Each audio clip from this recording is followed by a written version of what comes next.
and the concrete pour is underway. Todd is up there getting the concrete in the wall. These guys are following behind, vibrating it into place. These guys are finishing off this mid wall here that was already poured.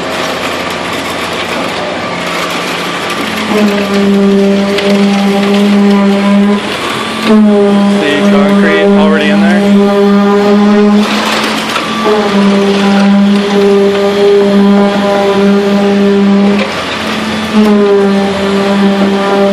There's the big concrete crane all the way